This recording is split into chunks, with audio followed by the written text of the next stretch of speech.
Hello, everyone. Thank you so much for checking out this video here on Show Style and Spirit. I am Ebony, of course, and I had to review SWV and Xscape, the Queens of R&B. We're just one episode in. I absolutely love this show already.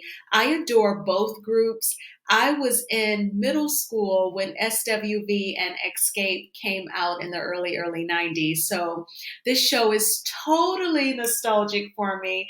I love their music. I have both groups, all of their CDs, and I still listen to their music to this day. I love Just Kicking It. The remix version they made like two videos for Just Kicking It. So I like the one where they sampled the beat by, I believe it's called the Staple Singers.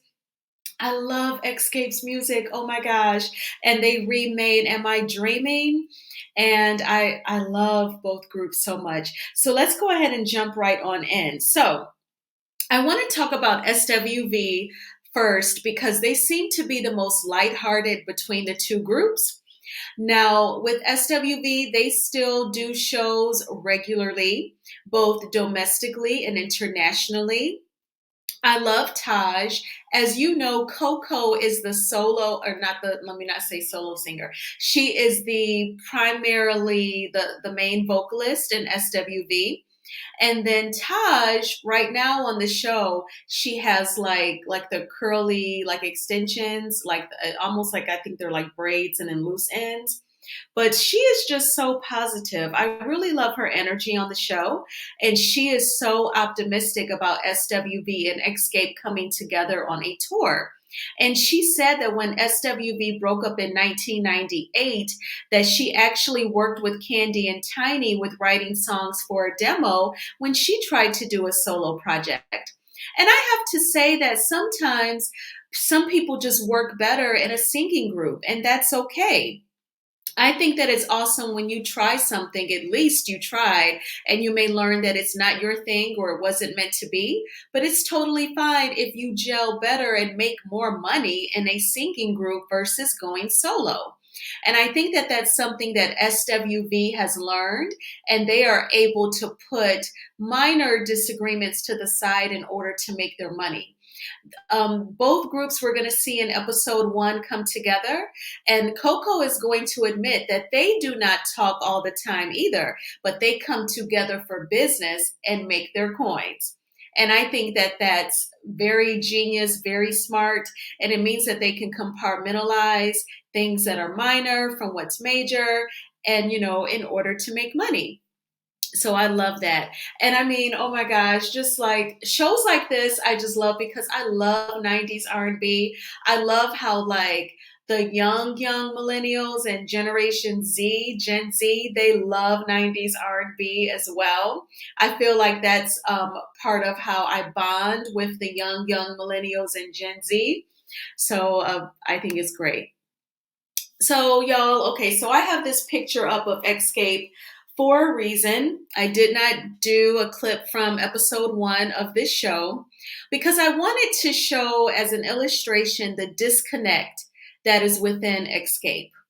So as you can see, we all remember this about Tasha claiming that her team did not get the memo on the wardrobe theme for the entire group, for all four ladies.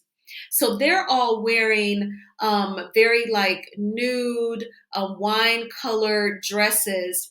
Meanwhile, Tasha is wearing green and her dress is very textured. She is clearly standing out, y'all. We all talked about this when this went down last year. But I have to say that Tasha, her desire to be a huge solo star, it makes her vision foggy on how her best chemistry is with the group. And Tasha, nobody is doubting that you can sing, darling. I got all your Xscape CDs. I know you can sing, all right? And I feel like, again, you've tried it. It's great that you try something. I was also a senior underwriter on mortgages. I gave that a go for a solid year. It ain't my thing. Okay, that's fine. If I were to work in the mortgage industry again, it would be as the loan officer in sales, but not the underwriting. No way. So, and I feel like that's the same thing with you. It's okay if it doesn't work solo wise, but it does work with Xscape. So I don't know why she tries to go out of her way to unattach when she's meant to be attached. And so we also saw some scenes with her husband. I think that it's great that her son has graduated college. He played basketball for college. That shows his level of commitment as at a young age. He had to have been responsible, organized to attend class, plus basketball rehearsal, plus the games, and he still graduated. So props to you, Tasha, for raising such a successful young black man. I think that's awesome. I do have to say, though, her husband, Rocky, I think that he is probably allegedly a master at just really controlling how she interacts with not only her singing group, but her sister, Tamika. And so that kind of concerns me. And I just think that he has that upper hand where he may know how to control and probably use certain words to trigger that inner desire to be solo instead of doing what's really profitable, and that is being in the group. Now, we also saw on episode one, where Candy and Tamika, they did make up from the infamous early 2000 radio interview that Tamika did, where she, lied and said that Candy slept with several different men that were associated with So Def Records, which is the label that they were on. Now, also, what caused the group to start back talking after they broke up in 1999 was when Carlos King allegedly tried to steal the rights to tell their story as an R&B group. We all saw last year when Candy revealed this to blogger House of Aaron. I love his channel. And so she really shined a light on what Carlos was trying to do. And Carlos never released a statement or any sort of response to what Candy said to House of Aaron. So, of course, I am inclined to believe that she didn't lie. And, he just didn't want to tap into that and deal with any backlash. So Carlos King never responded. But it's so funny how something can come out of negativity, because with him trying to allegedly get the rights to tell their story, that is what started the talks between Xscape again. Isn't that amazing how things like that work out? So that is what prompted them to start back talking. So, I hope they always continue to tour because I love their music and I love their chemistry.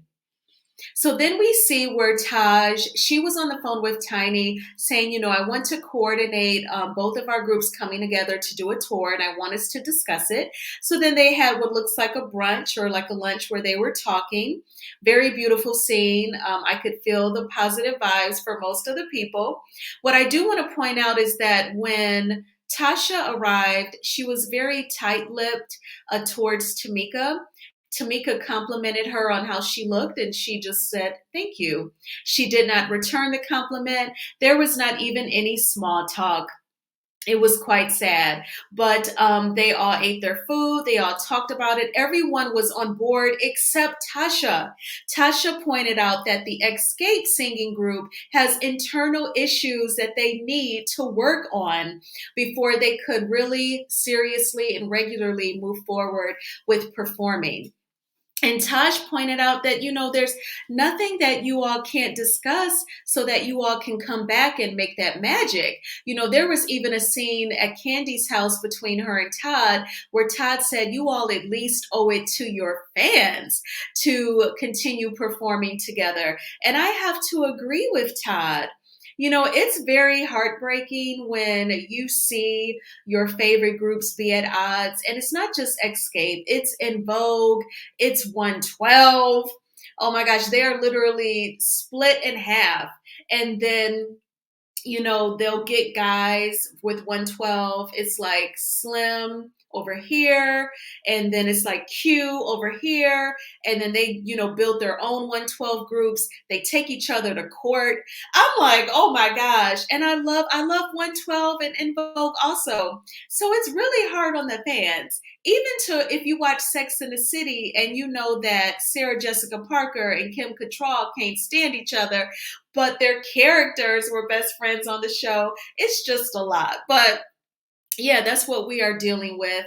And I was thinking, like, dang, SWV, they have such lighthearted energy in this first episode. And then, Xscape, it's like a disconnect. And I just think that Tasha is being very short sighted. She is missing the bigger picture, which is what Taj also mentioned. And that bigger picture is making money by continuing to perform, giving your fans what we deserve, and that's seeing you all come together and sing your awesome songs. And you are more, you seem to be more successful in the group, Tasha, than solo. And it's not a dig at you or your voice, because I know you're very talented, but it falls down to what's meant to be. And it sounds like you being an escape. It appears to be you being an escape is what's meant to be versus the solo thing. So, oh my gosh, here we go. So, okay. There's a lot to talk about with this scene. And I know that you all have seen Tamika on her YouTube channel make a video to further explain about why she and her sister are at odds. It goes back to an Xscape show that took place in Las Vegas, where while they were on stage, allegedly, they heard SHOOTING. You know that YouTube doesn't want us to say certain words. So then after that, the singing group Xscape, they, were off the stage and in the back, and there were two trailers. One trailer housed Tasha and Tiny. The other trailer housed Candy and Tamika. Well, Tasha and Tiny's trailer, they were able to get inside with no problem, change their clothes, and they were okay. Meanwhile, Tamika and Candy were locked out of their trailer for an hour. Various people came to the trailer with keys, and the door was jammed. They could not get in. So Candy and Tamika were probably very much so uncomfortable, maybe even a little hot and sweaty from being on stage with the lights in those very tight outfits that's not very comfortable. And they had to wait an hour to be able to get in and change their clothes. Well, during that hour, Tasha left. And Tamika, felt away like, oh my gosh, there is SHOOTING happening. And Candy and I are stuck outside of our trailer. We can't get our things. We cannot change clothes so we can leave. And Tasha just bounces. But again, that's her, unattaching. Now, they are meeting, obviously, right now in this scene at their mom's house. Tamika says in her confessional that Tasha has always been her mother's favorite child.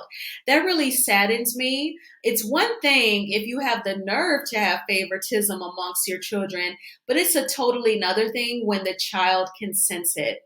And I feel very bad, but I'm also very happy that Tamika has found romantic love in her husband. She has her kids and her grandbaby, and her son-in-law, her daughter Oshan, is married. So she has people in her life who love her, and she also has her fans. So she is definitely not alone. But that favoritism from the mother, that has to feel like rejection, and it has to be very painful. Also in this scene, Tasha hugged Tamika. And then Tamika was like, oh, we're hugging now? And Tasha is like, what you mean? We always hug. And then Bravo showed the scene where I showed you where they were sitting down at the table. And I told you where Tasha was out cold and just said thank you when Tamika told her she looked nice. So in front of the mom, Tasha is acting, sweet and cordial towards Tamika. So that lets me know that Tamika gets gaslit, she gets played. I'm sure when she was a kid and younger, they could manipulate her. I've been there myself. So this dynamic is totally triggering. But Tamika actually said that, mom always sticks up for you, Tasha, but when you do wrong, mom is silent. When you all took over $30,000 of my money, mom was silent. Now, this is a very inflammatory accusation, y'all. So I want to break this down. Tamika said in this episode one, it was loaded with so much information, y'all, so much tea. But Tamika said that they learned that Xscape could earn a new type of royalty, a new royalty for their music. And then when Tiny followed up with Tamika, or I believe it might have been Tiny's mom, Tamika said that she had not gotten any of the new royalty money. So when Tiny looked into it, she discovered that the checks were somehow going to Tasha, and that Tasha's husband, Rocky, allegedly deposited Tamika's checks into his business account. Now, a couple of things here. So I've been working in the financial industry since I was 25, and I'm 43. So when it comes to paper checks, you can only deposit a check into an account that has the account holders, whom the check is made out to. So if the check was made out to Tamika Scott personally, Rocky going up to the bank and depositing her personal account into his business account, I want to know the bank teller and the personal banker who signed off on that transaction, because that should not have been able to go down. I do not know the name of Rocky's business, but any checks that he deposited, I would hope they're just made out to his business. Now, if Tamika was a signer on the business account, and then when she endorsed the check on the back, I believe she could sign her personal name and then the business name, but then that is a double endorsed check. It has to get a manager's approval and so on and so forth. So people on management level at the bank branch that he went to would have had to sign off on him depositing the check into his business account. So he definitely just didn't walk in willy-nilly. Somebody helped him do that, if that was done, allegedly, and in my opinion.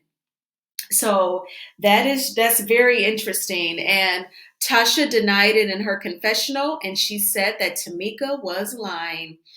Now, is it possible? Of course, if someone were to sign on it, because definitely, when fraudulent things are done allegedly, not saying that Rocky did anything allegedly, I'm talking about at banks in general.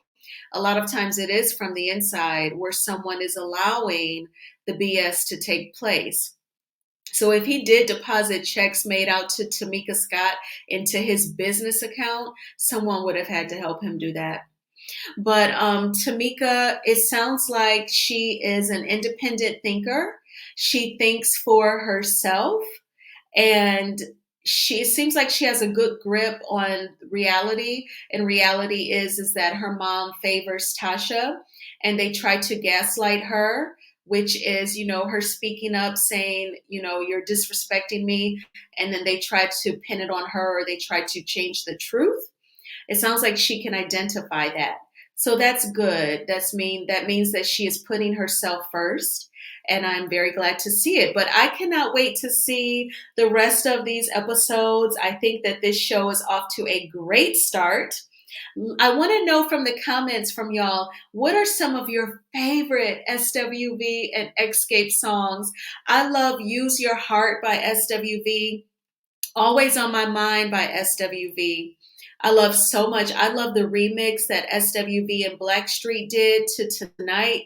I love that song. Rest in peace to Craig Mack. With Xscape, I love Who Can I Run To? I love Just Kicking It. I really like Understanding. And I know that third CD was tough for Candy because the group was breaking up, but I love Traces of My Lipstick. Oh my gosh. So yeah, let me know. Let me know what you all like in terms of their favorite songs. And what did you think of this episode? Definitely please hit the like button on this video. It will cause more people to notice it, to be recommended to them. And if you have not already done so, please subscribe to my channel, Show, Style, and Spirit. I have an interview coming up on Wednesday with Dr. Francis from Love and Marriage Huntsville.